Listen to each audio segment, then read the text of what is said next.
Assalamu alaikum.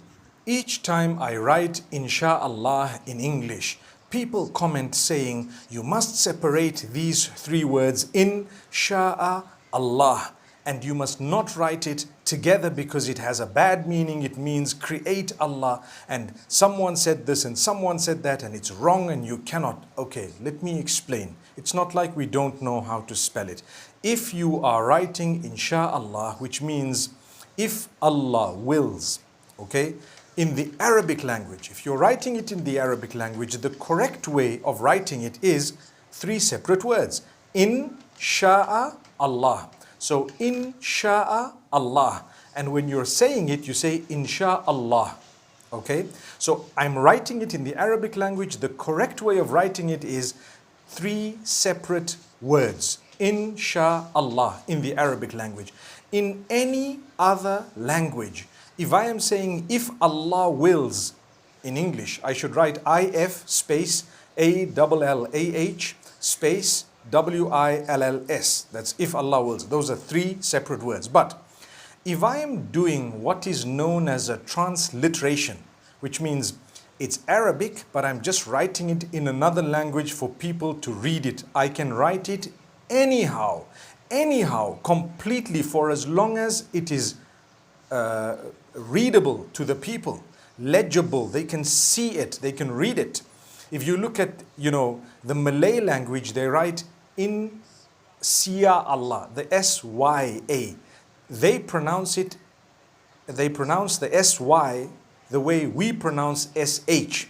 So they can write it how they want, for as long as when people read it, they read it inshaAllah. Because a transliteration means nothing. It is only making you read something. For example, I write Bismillahir Rahmanir Rahim. How should you write it? Come on. Don't get into such a silly argument.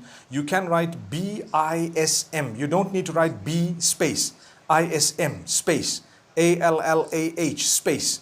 You just write BISMILLAH, Bismillah. It's okay. You don't need to separate it because it's just a translation. Sorry, a transliteration. But if you are writing it in the Arabic language, you will need to write the Ba, Sin, Mim, space, Allah, space, Ar-Rahman, space, Ar-Rahim, because that's the Arabic and that's how it should be written, okay? So I hope we don't argue with each other. Whenever you see it in the English language, please write it how you wish, for as long as it's closest to what is readable, for as long as it's closest to what you can actually, pronounce in the correct way. Some people write INSYALLAH because they speak Malay. That's fine. Others might say, why did you put a Y? Because that's how they pronounce it. I came across the name Khadija. In Turkish, some people spell it Hatice. I would say Hatis for that. No, it's actually Khadija. In Turkish, that's the way they write it. So what? Subhanallah, let them write it that way. There is no one correct way of writing things. When people ask me, what's the best way to write this name I want to name my child? So I would give them what I think is the best, but that's not what the whole world thinks is the best. But in the Arabic language, there's only one way of doing it because it's an Arabic name or an Arabic word or an Arabic sentence. So now people say, well, if you write it all in one, then it has a meaning, create Allah. That's wrong. It doesn't have a meaning, create Allah. No, it doesn't. Because inshaAllah means if Allah wills, inshaAllah. We all say it together, inshaAllah, inshaAllah. But we know in the Arabic it's three separate words. If Allah wills, right. How do you say create Allah, astaghfirullah? You would say inshi, inshi. Inshi is the amr. It is the instruction, right? The command. Inshi means to create. No one says inshaAllah. They say inshaAllah. That's what it is. So I think we needed to correct this. But if you disagree with me, no problem. This is what I know and I will stick by it. Unless you've proven me wrong, subhanallah. As far as I know, when it comes to sarf in the Arabic language, if you know a little bit of Arabic, it comes from ansha'a yunshi'u, and the amr is inshi. Thank you very much. It's not insha, okay?